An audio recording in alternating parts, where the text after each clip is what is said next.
Hola, qué bueno que nos acompaña en otra emisión más de Diálogo en América. Soy Gerardo Sánchez y desde Washington, D.C. le damos la más cordial bienvenida. Ahora tenemos el grato placer, el honor, mejor dicho, de tener al magistrado de la Corte Suprema de Justicia de El Salvador, al doctor Edward Cisnes Blanco, a quien le damos la más cordial bienvenida aquí a Diálogo en América. Doctor, qué gusto que me acompañe en este foro de Diálogo en América. Muchas gracias, Gerardo, por la invitación y es un gusto estar aquí en tu espacio.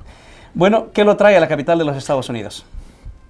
Pues me han invitado a que participe en un evento que está organizando la Fundación para el Debido Proceso Legal, aquí en la sede de Washington, para discutir o reflexionar un poco sobre la sentencia de la ley de amnistía que ha dictado la Sala de lo Constitucional en El Salvador, y para que ellos también hagan unas valoraciones sobre las proyecciones a partir de la anulación de la ley de amnistía. Por ese motivo estoy acá. Qué bueno, es un honor. Sabemos que también los salvadoreños tenemos la necesidad de escuchar de su persona lo que está sucediendo en El Salvador, especialmente todo lo que hemos visto que ha venido avanzando lo que es la Corte Suprema de Justicia en nuestro país con el combate a la corrupción y también en otros temas bien importantes. Pero ¿a qué se debe tanto la polarización de nuestro país que se enfrenta en estos momentos, doctor? Mira, yo creo que la polarización en nuestro país es un problema histórico. Venimos de una guerra que se produjo en la década de los 80, en donde, como todas las guerras internas, generan división, polarización, odios, resentimientos. Y yo creo que uno de los problemas que todavía vemos en las secuelas de esta guerra ha sido que no se atendió exactamente lo que recomendó las Naciones Unidas. Por ejemplo, una de las recomendaciones que tengo presente es que todos los que habían participado, los protagonistas de la guerra, debían de abstenerse de asumir cargos públicos al menos durante 10 años. Y eso no fue atendido, fue totalmente desconocido, porque la guerra la dirigieron y la protagonizaron determinadas personas de ambos bandos y fueron los que posteriormente asumieron el poder a las instituciones. Y entonces han sido, digamos, unos argumentos contrapuestos que se vienen arrastrando, digo yo, desde la guerra, porque después de los acuerdos de paz, cuando el FMLN se incorpora a la vida política y por decreto se constituye como partido político, yo el discurso pues lo vengo escuchando de la misma manera y de la misma intensidad y de la misma polarización como en tiempos de guerra. Yo creo que eso ha contribuido mucho a lo que hoy estamos viviendo. Y basta para escuchar a un político de cualquier bando, tanto de la derecha como de la izquierda, para darnos cuenta que los discursos que todavía dominan o manejan son algunos discursos de la guerra, que ya no deberían de tener sentido. Creo que eso ha contribuido, en parte, no es lo único, pero en parte creo que los discursos, la forma de hacer política, ha contribuido también a la polarización y al desorden en las propias instituciones. ¿Cuáles son esos desafíos que tiene la Corte Suprema de Justicia, digamos, en nuestro país? Mira, yo creo que hay que hacer un poco de historia de la Corte Suprema de Justicia. Justamente la Comisión de la Verdad, que fue una comisión creada por las Naciones Unidas, cuando valoró el papel del sistema judicial durante el conflicto armado, fue muy crítico, porque se dice en el informe que el papel estuvo prácticamente anulado y el sistema judicial, dice el informe, con su complicidad contribuyó a que se propagaran las violaciones a los derechos humanos y no fue capaz de frenar esas violaciones a los derechos humanos. Luego se firma la paz, los comisionados recomiendan que la entonces Corte Suprema de Justicia de 1992 debería de declinar, de separarse de los cargos, porque ellos, dice el informe, no tenían la solvencia moral para poder estructurar un nuevo sistema judicial. Obviamente no atendieron tampoco esa recomendación y luego la Corte entra en un momento que, en mi opinión, se adhiere mucho a los postulados presidencialistas. No es una Corte que asume la verdadera responsabilidad que tiene, y así transcurre toda la década de los 90 y en el año 2000 también continúa una Corte Suprema de Justicia con muy poco protagonismo, con muy poca capacidad para enfrentarse a los verdaderos desafíos que representan las Cortes Supremas en el mundo. Y así llegamos hasta el 2009, en donde se elige para la Sala de lo Constitucional a 4 magistrados nuevos, entre los que está mi persona. Y decidimos cambiar el rumbo que llevaba el sistema judicial. Aunque tengo que reconocer que en un principio de 2009, el trabajo en la Corte Suprema de Justicia fue realmente con mucha dificultad, porque fuimos nuevos 5 magistrados, pero la Corte está integrada por 15 magistrados. Consecuentemente no teníamos una mayoría, que como sabemos las mayorías son las que deciden también en las Cortes Supremas, y no hicimos en realidad los primeros años el trabajo que teníamos en mente hacer. Ha sido hasta el 2012 en donde se empiezan a identificar algunos cambios en la Corte Suprema de Justicia y bueno, dentro de los grandes cambios que hicimos fue, por ejemplo, restituirle las atribuciones a la sección de probidad que prácticamente se habían anulado. A principios del 2000, que llega la nueva Corte, a principios del 2000, con el magistrado Agustín García a la cabeza, que fue una Corte que hizo muy pocos cambios. En el 2005 el jefe de probidad intentó investigar el patrimonio de ciertos funcionarios, específicamente al gabinete del presidente Flores, y la Corte Suprema le limitó esas competencias y prácticamente le prohibió a la sección de probidad realizar investigaciones. Esas atribuciones que fueron sustraídas en el año 2006 creo, fueron restablecidas en el 2014 y a partir de entonces hemos hecho enormes esfuerzos por darle a la sección de probidad todas las herramientas necesarias para investigar el patrimonio de ciertos funcionarios. Estamos, digamos, con ese proyecto de intentar que se recuperen los bienes adquiridos y los dineros adquiridos ilícitamente y que sean devueltos al Estado, como establece el artículo 240 de la Constitución. Y para ello estamos investigando y hemos investigado ya cerca de 10 funcionarios a quienes se les ha encontrado indicios de enriquecimiento ilícito en cantidades unas más que otras, pero en definitiva lo que nos ha revelado es el abuso discrecional de los fondos públicos. Esto es lo que hemos encontrado no a través de apreciaciones subjetivas, sino a través de los informes bancarios, de investigaciones objetivas, de entrevistas de testigos, de reportes bancarios, tanto de cuentas como de uso de tarjetas de crédito de los funcionarios, y nos hemos encontrado con cosas realmente escandalosas, como el manejo indiscriminado de fondos públicos que realizaba en el gobierno del presidente Saca, a quien se le ha encontrado que disponía de unas cantidades casi ilimitadas de dinero, y nos ha parecido que este es otro de los factores que han contribuido al estancamiento de las instituciones, así como también de la garantía de los derechos sociales de los ciudadanos.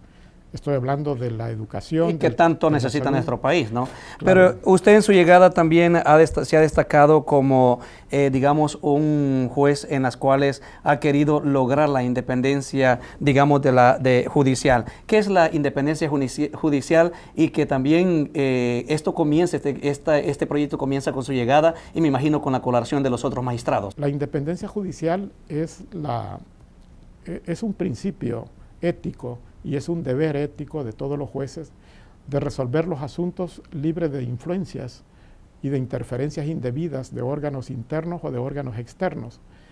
El juez no debe tener, digamos, la amenaza de que al decidir libremente va a ser removido de los cargos, por ejemplo, o va a ser atentado en contra de su vida o de su integridad. La libertad de decidir por sus propias convicciones jurídicas es lo que caracteriza o lo que debe caracterizar a un juez. Y la independencia está relacionada con que el juez debe atender exclusivamente a la Constitución y a las leyes y no debe de obedecer, digamos, a sectores políticos, económicos, sindicales o a los medios de comunicación. El respeto a esa independencia judicial no ha sido tradicional en El Salvador. El tema del respeto a la independencia y la necesidad de contar con jueces independientes, hoy más que nunca se está viendo como una necesidad, ¿no? Y por eso yo en los 20 años que he trabajado en la judicatura he insistido con los colegas o cada vez que tengo que dar algunas conferencias en que es importante que los jueces tengamos la capacidad de decidir libremente los asuntos. Pero claro, eso nos impone a los propios jueces unos deberes y unos compromisos. Por ejemplo, el juez no debe estar vinculado con sectores de ninguna naturaleza. Por eso es que la Sala de lo Constitucional ha anulado elecciones, incluso del presidente de la Corte Suprema de Justicia, el presidente Salomón Padilla, por estar vinculado políticamente a un partido político. Los jueces no deben de tener vínculos de ninguna clase, ni con el sector político, ni con el sector económico, ni con medios de comunicación. Una cosa es que estos sectores poderosos intenten influir en la decisión de un juez, pero otra cosa es distinta a que el juez se deje influenciar. Y yo creo que ahí reside la capacidad del juez de creerse independiente, de defender la independencia y de denunciar las interferencias a esa independencia. Y es bien interesante ver esto como antes, doctor, estas, digamos, instituciones las ocupaban gente que estaba ocupada, digamos, que tenía fines a ciertos partidos políticos y por eso había, digamos, esos arreglos de no combatir la corrupción. Vamos a hacer nuestra primera pausa comercial, pero ya vamos a regresar con el magistrado hablando quién defiende, digamos, esa lucha a favor de la independencia judicial en El Salvador, porque hay mucho de qué hablar y nosotros nos vamos a cumplir con esta pausa comercial, pero ya regresamos en breve aquí en Diálogo en América. Más sabrosa, más sabrosa, más sabrosa. Así somos. Así es nuestra cultura. Así conservamos nuestros momentos. Nuestro sabor, ese sabor que tanto nos gusta y que solo Más Sabrosa puede dar. Por eso prefiera Más Sabrosa, lo nuestro, el sabor de tus recuerdos.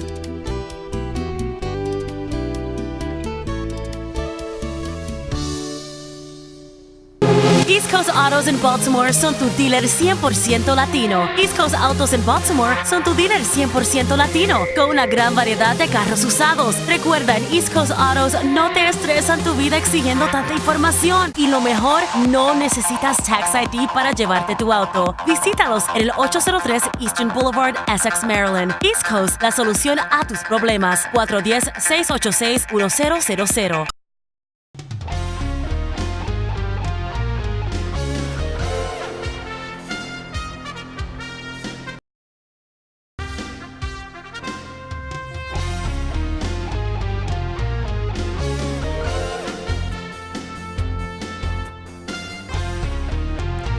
Gracias por continuar con Diálogo en América. No se olvide de seguirnos a través de todas las social media, como Así es mi gente TV, también en la plataforma broadcasting de asíesmigente.com, los lunes, los miércoles y los viernes en vivo con Mario Sol, Oscar Burgos, Rosy Montesino y su servidor en Mi Gente News, los lunes y los miércoles y los viernes a las 6 de la tarde en vivo. Continuamos con este tema importante sobre lo que es el trabajo que está haciendo la Corte Suprema de Justicia y sus instituciones que están velando y luchando por combatir la corrupción, también la impunidad y otros males que aquejan a nuestro pueblo salvadoreño. Nos quedábamos en lo que es la independencia judicial, doctor. Después de los acuerdos de paz, los partidos políticos hicieron un pacto secreto, no escrito, de repartirse literalmente las instituciones públicas.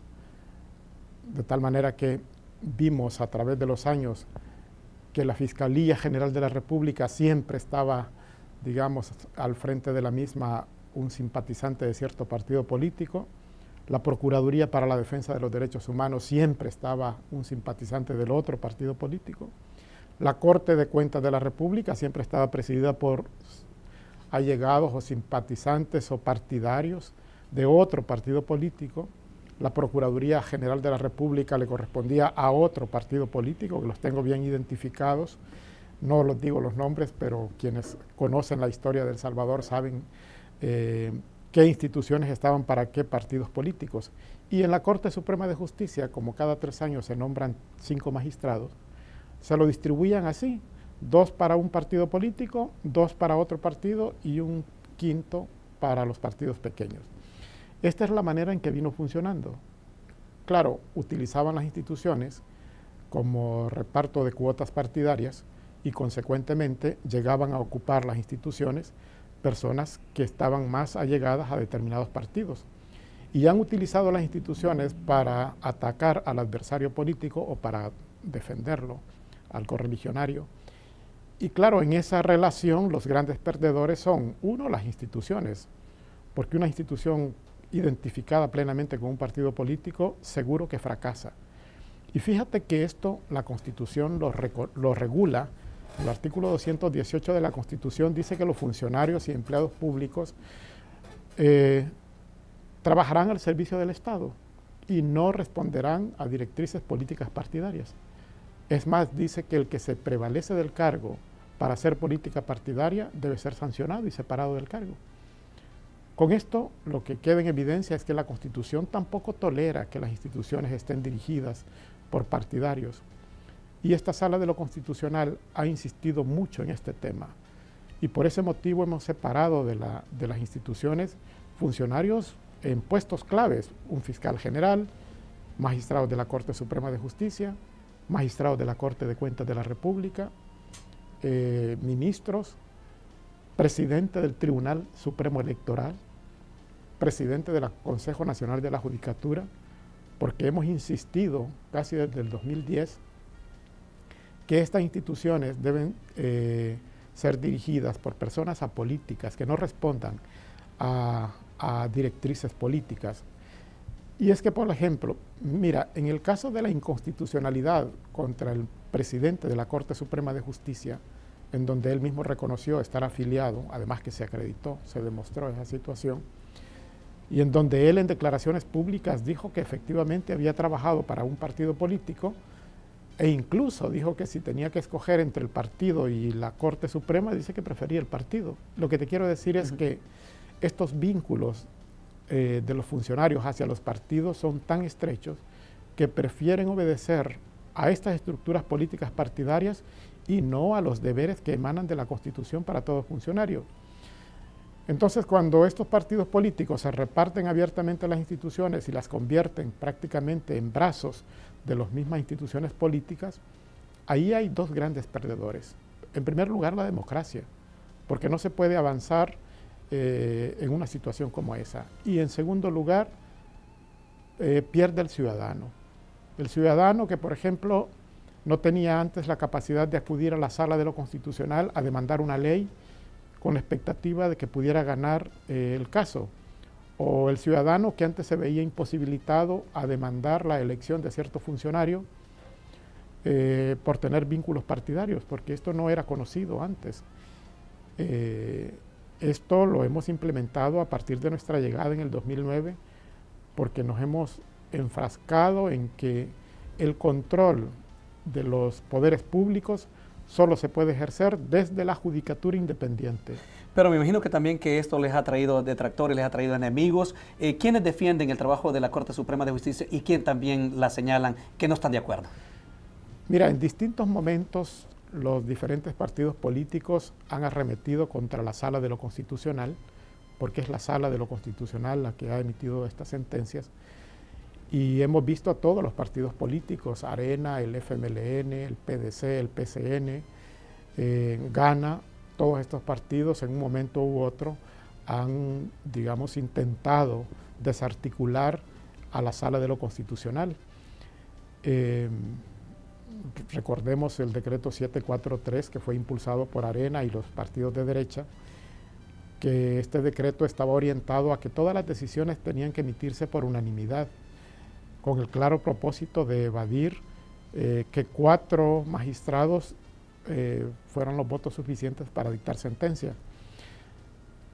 Entonces, alrededor de la Sala de lo Constitucional hemos encontrado, digamos, una clase política perturbada en sus pactos que habían hecho, una clase política intranquila porque cada ley que aprueban lo han dicho públicamente, lo están pensando en que si la Sala les va a tolerar o no les va a tolerar esa disposición, o cada nombramiento que hacen de funcionarios vitales para la democracia, porque yo creo que esto hay que destacarlo.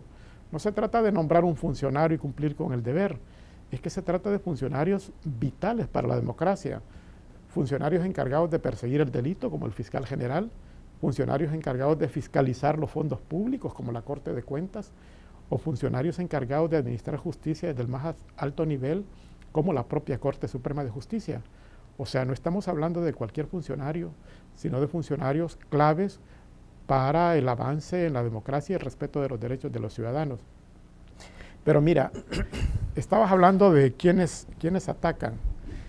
Yo creo que los que más se han, digamos, mostrado agresivos en contra de la Sala de lo Constitucional es la clase política.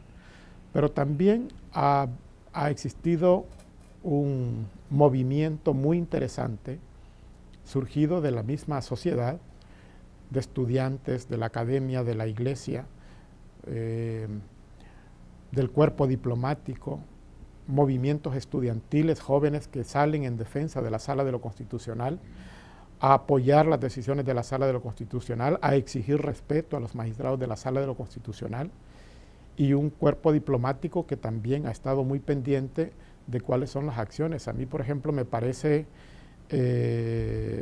muy, digamos, esperanzador que la clase diplomática, los cuerpos diplomáticos, intenten disuadir, digamos, a los políticos para que no tomen decisiones de manera impulsiva en contra de los magistrados de la Corte Suprema de Justicia. A nosotros nos han llamado para conversar embajadores europeos de Francia, Alemania, Italia, España, Inglaterra. La embajadora de los Estados Unidos también está muy pendiente del trabajo que hacen las instituciones en El Salvador, y eso es muy bueno porque eso frena también las expectativas o las calenturas que puedan tener la clase política de desarticular instituciones tan importantes como un tribunal constitucional. Yo creo que está costando trabajo explicar que el papel de los jueces constitucionales es analizar desde la independencia si los actos que realizan los poderes públicos son o no contrarios a la Constitución. Es una labor técnica, objetiva, independiente, y hay una característica también nuestra, que hemos tenido el valor para decir las cosas tan clara como corresponde decirlas. Y hemos interpretado la Constitución de una manera actualizada. Interpretar la Constitución sobre aspectos que nunca ha sido interpretada no es tarea fácil. Requiere mucha investigación, requiere también investigar los orígenes de cada disposición o de cada institución. Y claro, hemos implementado un sistema actualizado de interpretación constitucional, y eso a la clase política le ha incomodado mucho porque ha convertido a la Sala de lo Constitucional en un freno, digamos, para los excesos o los abusos del poder. Aparte de todo esto que les incomoda, que la Corte Suprema de Justicia haga un trabajo eficiente para poder combatir la corrupción, ¿se ha visto un avance en lo que es la madurez política? Mira, como el trabajo de la Sala de lo Constitucional es un trabajo de análisis jurídico-político, esto tenemos que reconocerlo. Los tribunales constitucionales no pueden evitar hacer consideraciones de carácter político en general, y hemos visto cómo se mueven estos partidos políticos. Te digo que si uno analiza eventos específicos, no ves una congruencia o una coherencia de los partidos políticos, y voy a poner algunos ejemplos.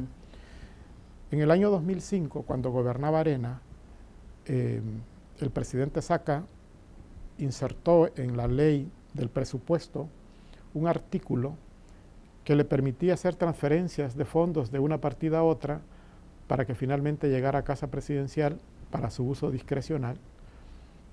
En esa oportunidad, recuerdo que el profesor Sánchez Serén, entonces diputado, y el señor Chafik Handal, también diputado, llegaron a demandar de inconstitucional ese artículo, porque decía, ¿cómo es posible que en la ley de presupuesto se autorice transferir dineros por simple acuerdo del Ejecutivo sin pasar por la Asamblea Legislativa? La Sala de lo Constitucional en aquella época dijo que sí era válido, que sí era válido y avaló y autorizó prácticamente esas transferencias que ahora estamos viendo, la gran corrupción del presidente Saca, avalado por una sala de lo constitucional que le favorecía. En el 2009, cuando llega el presidente Funes al poder, y llegamos también nosotros a la Corte Suprema de Justicia, a la Sala de lo Constitucional, el presidente Funes también incluye ese artículo con el propósito de que se le continuara autorizando transferencias por simple acuerdo del Ejecutivo. Y ahora vienen areneros a presentar demandas. Fíjate cómo cambia el pensamiento. Quien promovió una demanda de esta naturaleza fue Arena, el ex vicepresidente Borgo Bustamante. Y claro, ahora había otra sala de lo constitucional con una visión también distinta de intentar erradicar los focos de corrupción, y la sala lo declaró inconstitucional. Pues, si eso he dicho, en su momento, claro, el FMLN ya en el gobierno estaba defendiendo la constitucionalidad. Lo que antes habían dicho que era inconstitucional, ahora era constitucional.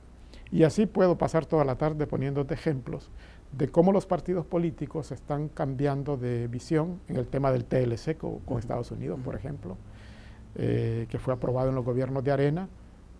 Los mismos del FMLN presentaron demandas de inconstitucionalidad, cuestionaron públicamente, hacían manifestaciones para que se declarara inconstitucional este Tratado de Libre Comercio, y ahora que estaban en el gobierno mandaban algunos emisarios indirectos para que la sala no declarara inconstitucional el Tratado de Libre Comercio, ¿no? Los mismos demandantes ahora en el gobierno estaban teniendo una visión distinta. Esto lo que intento es explicar o responder a tu pregunta sobre la madurez de los partidos políticos. Veo en realidad muy pocos cambios. Juegan a un vaivén que se mueven por conveniencias, y no veo yo un discurso coherente y congruente. Lo que antes defendían hoy lo atacan, lo que antes... Bueno, la guerra, una de las cuestiones que las provocó fue justamente que no existía separación de poderes y que había irrespeto a la independencia judicial. Esta fue la bandera de la guerrilla en algún momento. Tanto es así que uno de los temas centrales en los acuerdos de paz es justamente el sistema judicial. Y hay artículos que fueron insertados justamente por eso en la Constitución, en donde se garantiza la independencia judicial. Pues ahora que hay una sala de lo constitucional que pregona este principio ético, que es la independencia, ahora somos, digamos, los que les incomodamos a las políticas públicas y no quieren, digamos, que haya independencia. A los partidos políticos les encanta o les encantaría llamar y dar órdenes para que las cosas se resuelvan como ellos las ven, porque no alcanzan a entender que el órgano judicial es uno de los 3 órganos fundamentales. La Constitución no hace jerarquía de órganos, no hay un órgano primero, segundo y tercero. Los 3 órganos, el Ejecutivo, el Legislativo y el Judicial, cada uno con sus competencias, constituyen el poder. Y estos órganos sirven justamente para controlarse recíprocamente y evitar los desvaríos o los abusos del poder. Doctor, vamos a, solamente dándole un, digamos, bosquejo a todo lo que tratamos de entender, es de que ya había una estructura de los partidos políticos en el pasado que se hicieron para hacer corrupción. Esperábamos cambios con el nuevo presidente, con la nueva, digamos, legislatura de Mauricio Funes, que él fue un atacante directo en sus medios de comunicación de que despreciaba la corrupción, los abusos de poder en El Salvador. Llega él y, como usted lo acaba de decir, o sea, usan lo mismo que estaba utilizando la vieja, digamos, escuela para seguir haciendo corrupción. Vamos a hablar más de eso y de otros casos de corrupción en El Salvador, ya que hemos hablado sobre lo que está haciendo la Corte Suprema de Justicia, pero vamos a hablar sobre qué casos de corrupción están en el tintero, se están investigando. Hoy, esta mañana, Providad ha dado ya algunos nombres sobre también otros, digamos, miembros de los ex gabinetes que están involucrados también en corrupción. De todo todo eso vamos a hablar después de la segunda pausa comercial. Lo auténtico, fresco y natural de las frutas y verduras lo congelamos para preservar su calidad y textura original, como recién cortados, y traer a su mesa la pureza y nutrientes de las frutas y vegetales. En Río Grande contamos con cultivos propios, asegurando que lo que usted brinde a su familia haya sido cosechado y seleccionado por manos expertas de su tierra. Río Grande. En el Cuscatleco Restaurant le ofrecemos una variedad de comida salvadoreña y mexicana. Los sábados podrán disfrutar de música en vivo, en un ambiente familiar con los alegres de Morazán. Y si le gusta cantar, tenemos karaoke de miércoles a domingo. El Cuscatleco Restaurant. Estamos ubicados en la 251 West Glebe Road, Alexandria, Virginia. Para reservaciones puede llamarnos al 703-519-8875. En el Cuscatleco Restaurant será un placer atenderle. ¿Aló? Y entonces, ¿vas a ir conmigo a comer unas 2 pupusas y un helado? Ok, tanto que insistes. Te espero aquí a las 7. Solo hay un problemita. No tengo carro, ¿será que podemos ir en tu carro? ¿Cómo? ¿Tú estás loco? No dejes que te suceda eso y visita Mr. Car hoy mismo. Mr. Car, con más de 200 vehículos en su inventario. Cuando otros dicen que no, Mr. Car dice que sí. No olvides de buscar a Mr. Car en Facebook y Instagram. En Rossi's tenemos más de 27 años de experiencia en la reparación de Mercedes, BMW, Saab, Volvos y Mini Coopers. Contamos con la tecnología más avanzada y un personal altamente capacitado para diagnosticar cualquier tipo de problema en tu carro. Te esperamos aquí en Rossi's Sermonia. Para todos sus envíos de encomiendas no hay nadie mejor que Transporte Zuleta. 20 años de experiencia con excelente servicio al cliente en el envío de encomiendas a todas las aldeas y municipios de Guatemala, El Salvador y Honduras. Recogemos las cajas de la puerta de su casa y las llevamos hasta la puerta de su lugar de envío. Aproveche las ofertas y especiales de cada mes. Transporte Zuleta, prestigio, confianza y seguridad en sus envíos.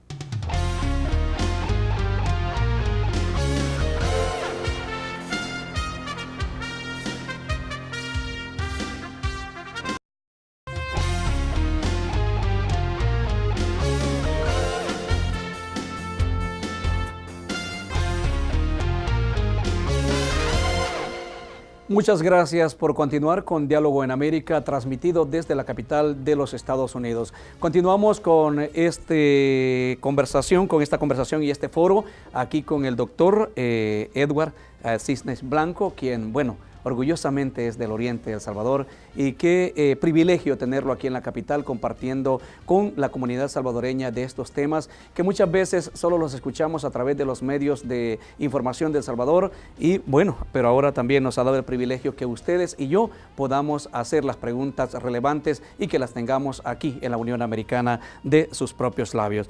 Bueno, nos quedamos hablando sobre todo, digamos, la estructura que estaba hecha desde años anteriores, desde, digamos, décadas atrás, ¿no? Para poder llegar al poder y beneficiarse personalmente, no buscar un beneficio para lo cual el pueblo vota a sus candidatos, a los presidentes, a los diputados, para que vayan a trabajar por mejores, digamos, condiciones del país, doctor. Y bueno, se venía viviendo eso, ¿no? Entonces, ahora con todo esto que se está destapando la corrupción, se le está dando seguimiento a través de las Cortes de Justicia, vemos que hay incomodidad en muchos funcionarios, especialmente de aquellos que eran intocables en las leyes anteriores de nuestro país, pero como usted ya lo ha aclarado. Mira, yo creo que una de las cosas que también hay que resaltar del trabajo de la Sala de lo Constitucional es que también nos hemos metido a reestructurar el sistema electoral. Si recordamos, antes del 2010, el sistema de votación que predominaba, o que era el único sistema de votación, era por bandera. Para escoger diputados de la Asamblea Legislativa, los ciudadanos íbamos a votar por una bandera sin saber quiénes eran los candidatos, porque no se hacía público quiénes eran los candidatos. Prácticamente votábamos a ciegas, sin apoyar a nadie en específico, apoyábamos una bandera, porque así lo decía la ley. Entonces presentaron demandas de inconstitucionalidad porque se decía que ese mecanismo que se llama de listas cerradas y bloqueadas contradecía el carácter libre del voto que está en la Constitución. En el año 2010, la Sala de lo Constitucional analizó esos artículos de la ley y efectivamente concluyó de que esa manera de votar es contraria al carácter libre que debe tener el voto, y obligó a la Asamblea Legislativa a que regulara un mecanismo distinto para que se permitiera a los ciudadanos elegir directamente y votar directamente por el candidato de su preferencia sin atender la rigidez de una lista cerrada y bloqueada. Antes, cuando se votaba por banderas, contabilizaban los votos para la bandera y luego estos votos iban al primero de la lista. Una lista que presentaban al Tribunal Supremo Electoral y que el pueblo no conocía. Los conocíamos cuando tomaban posesión y veíamos quiénes eran los que estaban los primeros en la lista. Y como cada partido político a través de sondeos y encuestas saben con anticipación cuántos candidatos o cuántos diputados van a tener por cada circunscripción territorial, ponían en los primeros pues los que ellos querían poner. A sus favoritos. A sus favoritos, y el ciudadano pues tenía que aceptar esos que imponía la cúpula partidaria. Ahora con este sistema que por obra de la Sala de lo Constitucional es el ciudadano el que decide a qué candidato apoyar sin importar la lista. Bueno, ahora con las listas abiertas, incluso con la libertad de votar por candidatos de distinto partido. Y yo creo que eso es llevado a la máxima expresión. Yo cuando cuento esto en otros países, pero no creas que solo países, digamos, en desarrollo, cuando cuento esto a juristas españoles, se quedan sorprendidos también porque ellos no tienen la capacidad tampoco de votar directamente por el candidato de su preferencia. Y yo creo que lo que la Sala sostiene a partir de esta sentencia es que los ciudadanos también deben participar en política, no necesariamente a través de partidos políticos. Que los ciudadanos no debemos de ser instrumentos electorales, que nos utilicen para ir a votar y se acabó la historia. Los ciudadanos también tienen una participación política más allá del sufragio. Y por eso es que los ciudadanos, también lo reconoce la Constitución, pueden presentar demandas de inconstitucionalidad justamente para vigilar y demandar a aquellos representantes que no están haciendo las cosas bien. Creo que este tema, quizás poco explicado, está relacionado con que los partidos políticos no son, digamos, los únicos sujetos de la democracia. Que la democracia no comienza y termina con los partidos políticos. Hay un sujeto esencial en la democracia y es el ciudadano. Por eso los ciudadanos hemos habilitado a que puedan votar por cualquier candidato, se ha habilitado que pueda presentar demandas contra cualquier acto, contra cualquier ley, contra cualquier decreto del presidente, y sabe, ahí está relacionado a la independencia, sabe que la Sala de lo Constitucional va a analizar y va a darle la razón al ciudadano si es que así lo quiere. Porque en realidad los pleitos, digamos, las contenciones en los procesos constitucionales no se debería enfrascar entre la autoridad y la Sala de lo Constitucional, porque esto no surge a iniciativa de la Sala.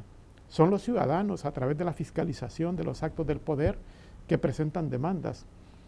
Es decir, los políticos deberían reclamarle al ciudadano, no a la Sala. Si la Sala lo que hace es interpretar la Constitución y darle la razón al ciudadano si es que la tiene. Y en un caso que quiero traer aquí a la mesa, doctor, fue que por primera vez participaba en las elecciones pasadas un ciudadano salvadoreño radicado en Estados Unidos, y no sé si se recuerda ese caso, que fue don José Alvarado, un empresario que llega a Salvador digamos, y participa con el PDC, y según dicen algunas encuestas y que lo dieron a él, que él ganó. ¿Cómo fue ese, digamos, proceso? ¿Por qué gana el presidente del PDC y no le dan, digamos, la candidatura a José Alvarado? ¿Qué sabe de ese caso? Bueno, lo que sé es que él, junto con otros candidatos, presentaron demandas de amparo contra el escrutinio, contra el resultado final del escrutinio, planteando de que hubo un error en el conteo de los votos y que por lo tanto habían tomado ciertas acciones para perjudicarles a estos demandantes. Recuerdo que eran 3 candidatos a diputados y por ese motivo la Sala de lo Constitucional admitió la demanda de amparo y ordenó el recuento de los votos. Aunque en un principio las instituciones, el Tribunal Supremo se negaba a hacer el recuento de los votos, la Sala adoptó una medida cautelar inmediata en el sentido que si no realizaban el recuento de votos, los diputados ya proclamados, digamos, diputados, no podían tomar posesión de sus cargos. Esta medida cautelar obligó al Tribunal Supremo Electoral a hacer un recuento de votos. Ahora, el resultado de este recuento de votos en realidad no alteró, digamos, la configuración de la Asamblea Legislativa, pero sí contribuyó para descubrir una cosa muy grave, y es el hecho de que en las mesas electorales habían anulado indebidamente cerca de 80,000 votos y habían desviado hacia otro candidato más de 20,000 marcas. ¿Cómo se explica esto? Mira, los primeros jueces electorales son los que están en las mesas de votaciones, porque estos son los que deciden qué voto es válido y qué voto es nulo, y a quién asignarle el voto. Ellos son los que deciden. Y como las mesas electorales, incluso en la última elección, estaban compuestas o integradas por partidarios, muchas veces, si son 5, digamos, los que presiden la mesa, hay 2 o 3 partidos que se ponen de acuerdo y deciden anular votos, y la mayoría es la que decide y se anula el voto. La Sala ha emitido también recientemente una sentencia diciendo que estos jueces electorales de las mesas no deberían de estar afiliados a partidos políticos. Y estamos a la expectativa de que en la próxima elección quienes presiden la mesa lo hagan personas que no estén vinculadas, apasionadas a los partidos políticos. Porque hemos visto cómo disputan, cómo se pelean por un voto, o cómo 2 o 3 se ponen de acuerdo para anular votos que van dirigidos a otro candidato. Entonces yo creo que es conveniente revisar a efectos de que no tengamos representantes que en realidad no son representantes. Los temas de corrupción en El Salvador, ya hemos hablado sobre lo que está en proceso el expresidente Antonio Saca, que se le descubre que son más de 240 millones de dólares que, digamos, usó él, que no eran de él. Ahora, ¿por qué no habían salido, mejor dicho, estos casos a la luz antes de todo este proceso que se está llevando a cabo? Mira, yo creo que es justamente porque no había voluntad en la Corte Suprema de Justicia para emprender estas investigaciones. En El Salvador hay leyes, hay instituciones, hay recursos que mantienen estas instituciones. Hoy estamos, digamos, con todas las herramientas suficientes. El Salvador es suscriptor de convenios internacionales contra la corrupción de la ONU y de la OEA, por lo tanto hay herramientas legales para perseguir la corrupción. Y hay instituciones también encargadas de ello. Hoy tenemos un Instituto de Acceso a la Información Pública, la sección de probidad revitalizada, unos magistrados de la Corte Suprema de Justicia que nos hemos tomado en serio el combate a la corrupción, y estamos trabajando desde la más absoluta independencia. Ahora, esto nos ha permitido conocer de casos que, como dije antes, nos han alarmado los niveles de abuso de los fondos públicos que han existido. El caso del presidente Saca es para mí emblemático. Se trata de la sustracción de unas cuentas institucionales de cantidades exorbitantes de dinero para trasladarlas a las cuentas privadas del secretario privado de la presidencia, el señor Charlet. Y hemos visto también que cheques eran librados a favor del presidente Saca, más de 12 millones, de lo que se investigó. Y digo esto porque en la sección de probidad nos informaron de que el control de estas cuentas únicamente fue posible durante los primeros 2 años de su mandato, y luego desaparece la pista. Es decir, que solo en esos 2 años se encontraron esas cantidades, más de 20 millones de dólares, y ahora el fiscal ha profundizado un poco más y ha encontrado que son 240 millones. Y la sospecha es que hay más dinero que fue desviado para otros fines distintos a los previstos en la ley de presupuesto. Esto lo que refleja es que cuando no existen instituciones que ejerzan control, obviamente los partidos políticos y estos corruptos, que hay que decirlo con todas sus letras. A mí siempre me gusta citar al secretario general de las Naciones Unidas, cuando en ocasión de celebrar un Día Internacional contra la Corrupción, dijo que estos funcionarios corruptos hay que exhibirlos y hay que decirle lo que son corruptos, que se llevan los dineros del pueblo, que es el egoísmo y las ansias de dinero y de poder, y que dejan en condiciones precarias a la pobre gente que debido a ese desvío de dineros no tiene agua, no tiene medicamentos, no tiene educación, los caminos por donde deben transitar no sirven, no tienen seguridad, justamente porque estas cantidades exorbitantes de dinero son desviadas a fines de sectores o de personas específicas.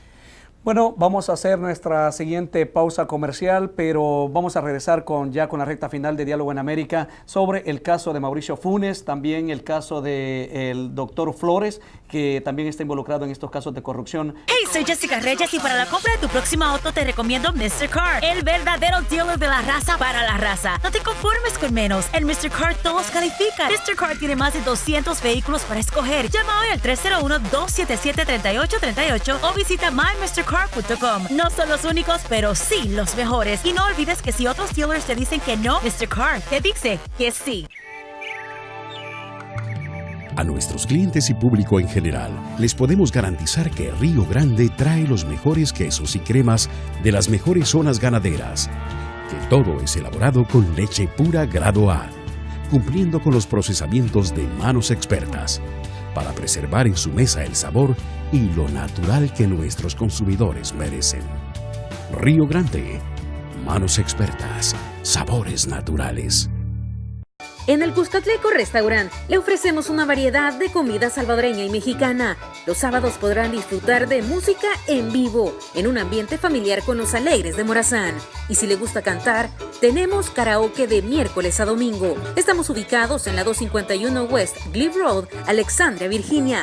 Para reservaciones puede llamarnos al 703-519-8875. En el Cuscatleco Restaurant será un placer atenderle.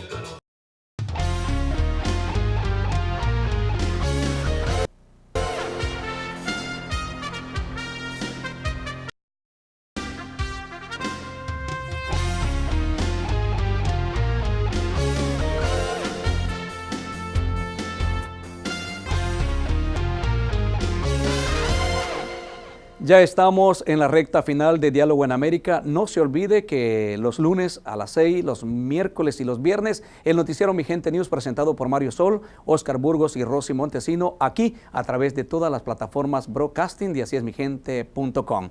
Algunos se quejan que los casos que están saliendo de probidad afectan mayoritariamente al FMLN.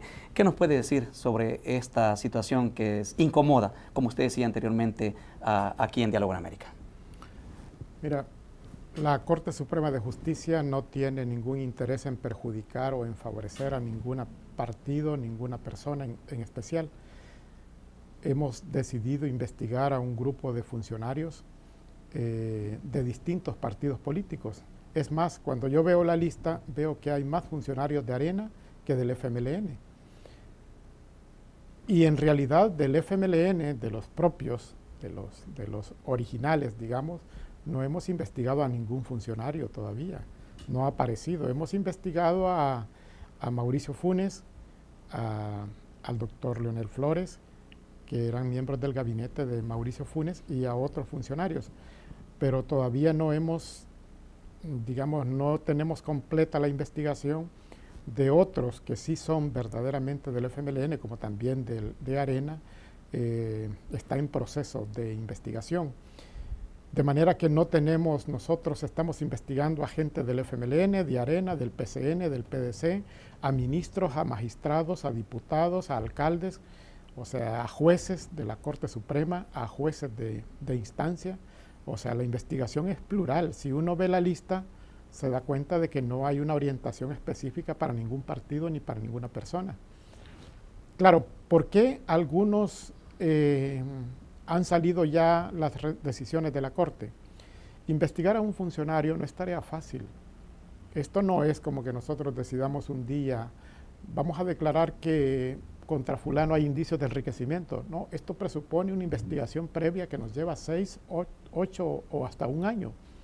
¿Por qué? Porque se pide informaciones a todos los bancos, se piden informaciones a los registros públicos y en algunos casos, como en el caso del doctor Leonel Flores, que también se pidió una investigación que se realizó aquí en Estados Unidos, se entrevistaron testigos, se analizan los reportes bancarios, se analiza el pago de las tarjetas de crédito, el uso de las tarjetas, se pide informe a migración para conocer, se pide informes de gastos de los colegios de los hijos, se pide informe de todo tipo en el registro de la propiedad de bienes inmuebles. O sea, hay una recopilación de toda esta información, hay unos analistas financieros que estudian la situación, que le siguen la pista a los dineros, identifican cuáles son las cuentas donde se le depositan los salarios, identifican otras cuentas, otros depósitos frecuentes que no se sabe el origen,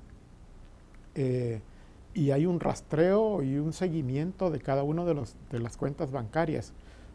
Esto no tiene nada que ver con que esto es una persecución política o esta es una persecución para determinada persona que quieren deliberadamente estropearle su carrera. Creo que eso está muy lejos de la realidad. La Corte ha tomado en serio y con mucha responsabilidad las investigaciones contra los funcionarios y los resultados van siendo esos. Cuando yo escucho a algunos funcionarios que han protestado por la forma de la investigación, les escucho discursos, digamos, periféricos, en el sentido que dicen que es una persecución, que quieren desprestigiarlo, pero no explican los hallazgos que fueron encontrados por la sección de probidad, no explican los depósitos frecuentes que se hacían en sus cuentas bancarias, no explican la adquisición de bienes en cantidades desproporcionadas a sus salarios, no explican el estilo de vida que llevaban durante su mandato, sino que se centran a cuestionar de que la Corte actúa de manera imprudente, que no les dio el derecho de audiencia, que es una persecución, etcétera. Bueno, en el caso, digamos, de Mauricio Funes, ¿cómo está este caso? De una vez investigándose, me imagino, pero una vez ser hallado culpable, ¿sería posible extraditarlo de Nicaragua, donde se encuentra asilado, doctor? Mira, yo creo que es importante el momento histórico que está viviendo el país. Los últimos 3 presidentes cuestionados por enriquecimiento, uno falleció, otro está preso y otro está asilado en Nicaragua. Esto es muy, muy importante para el país, que se produzcan estas situaciones de investigar, sin importar quién sea, a cualquier funcionario. Ahora, quiero decir que el enriquecimiento ilícito, del enriquecimiento ilícito derivan distintas acciones. Una de ellas es la acción civil, que es la que ordena la ley de enriquecimiento ilícito de funcionarios y empleados públicos, y es lo que hace la Corte, ordenar el juicio civil por enriquecimiento ilícito. Sin embargo, en todas estas resoluciones, la Corte Suprema certifica a la Fiscalía para que promueva otras acciones que puedan derivar de esa misma conducta, porque en El Salvador hay un delito penal de enriquecimiento ilícito. También hay una ley de extinción de dominio que encargada de sustraerle a todos estos funcionarios y particulares aquellos dineros obtenidos ilícitamente. De manera que la parte de persecución penal le corresponde a la Fiscalía, no a la Corte Suprema de Justicia. De manera que si el fiscal promueve persecuciones penales en contra de estos funcionarios, tendrá que hacerlo a través de los tribunales y acusarlo formalmente en los tribunales. Y en el caso del presidente Funes, si el fiscal general decide en algún momento la persecución penal, obviamente me imagino que también intentaría, si tiene elementos para ello, procurar la extradición si eso es posible. Eso no quiero dar ninguna opinión si es posible, cuándo lo va a hacer, porque esto depende del protagonismo que debe asumir el fiscal general de la República. Existen bajo la lupa otros exmandatarios de ser investigados por enriquecimiento ilícito y si también, en dos preguntas en una, si el gobierno actual está bajo, digamos, también bajo esta mirada. Mira, concretamente de los presidentes también estamos investigando al expresidente Cristiani y al expresidente Armando Calderón Sol. Y también los ciudadanos han pedido que se investigue tanto al profesor Sánchez Serén como al vicepresidente Ortiz, pero no por sus cargos actuales, sino por sus cargos de diputados, cuando lo fueron, y también cuando fue alcalde de Santa Tecla. Por esos periodos estamos realizando investigaciones también de estas dos personas. ¿Algún mensaje para la diáspora salvadoreña? ¿Cómo ellos pueden también formar parte? Porque aquí habemos casi 2.8 millones de salvadoreños, pero no tenemos voz ni voto. Así es de que, ¿cómo podríamos participar y cómo esto también podría llevar un antecedente para que la diáspora también pueda hacer, digamos, presencia en El Salvador a través de algún método?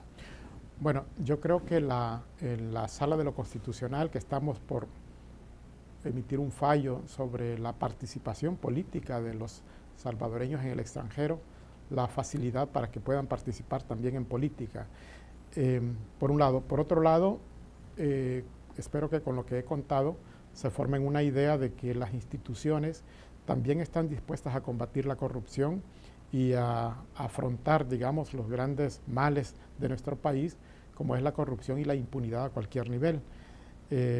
Yo tengo la expectativa, la esperanza de que esta iniciativa del combate a la corrupción obligue o impida a los futuros funcionarios a abstenerse de apoderarse de dineros públicos y destinarlos para los fines que son aprobados, que es para los derechos sociales de la población. No hay que desanimarse. Es cierto que El Salvador tiene, digamos, muchos males: la delincuencia, la criminalidad, las pandillas, la corrupción, la impunidad. Son males que venimos arrastrando desde hace mucho tiempo, pero bueno, yo soy un salvadoreño que prefiero vivir en El Salvador y trabajar por superar, digamos, estos males y no desanimarnos. Y este es el mensaje que yo quiero enviar, de que debemos de trabajar y estar pendientes por nuestro país, por los representantes, por los actos que realizan. Yo sé que aquí vienen los candidatos en tiempos de elecciones, ¿no?, a pedir ayudas, a pedir apoyos. Entonces creo que es importante que los salvadoreños residentes aquí en Estados Unidos también exijan a los gobernantes, también cuestionen y recuerden las promesas que hacían en tiempos de campaña. Esa es la participación política del ciudadano, y el salvadoreño, aunque viva aquí en Estados Unidos, debe de tener presencia y voz crítica y exigencia y cuestionamiento a los funcionarios que eligen. Bueno, y también de que no vayan a los cantones o a los pueblos a regalarles delantales, escobas, y que por eso les den el voto. O sea, que yo creo de que ese tipo de artimañas debe de ir finalizando. Y usted que nos está viendo a través de Diálogo en América, como dice el magistrado de la Corte Suprema de Justicia, debemos de formar parte de esos cambios desde acá también para poder participar con nuestra comunidad allá en nuestro país, El Salvador. Doctor, ha sido un placer, un honor. Bueno, le deseamos que su estadía en Washington DC sea placentera y que nos vuelva a visitar con más información para nuestra comunidad. Muchas gracias por la invitación, Gerardo. A ustedes también, gracias por habernos acompañado en Diálogo en América. No se olviden que el próximo lunes vamos a estar hablando con otro grupo de empresarios. Vamos a estar con ellos en la gala de la Cámara de Comercio Salvadoreña, y allí vamos a abordar varios temas también sobre lo que está sucediendo en nuestra sociedad y también tanto en Estados Unidos como en nuestro país, El Salvador. Nos vamos a despedir agradeciendo a todos ustedes por su amable sintonía. No se olvide de seguirnos en todas nuestras redes sociales como www.asiesmigente.com, que es el canal Broadcasting HD, y por supuesto en Facebook. No deje de regalarnos un like en Facebook. Búsquenos como Así es mi gente TV. Los lunes, los miércoles y los viernes a través de nuestra plataforma Broadcasting, el noticiero Mi Gente News con Mario Sol, Oscar Burgos y Rosy Montesino. Será hasta la próxima aquí en Diálogo en América.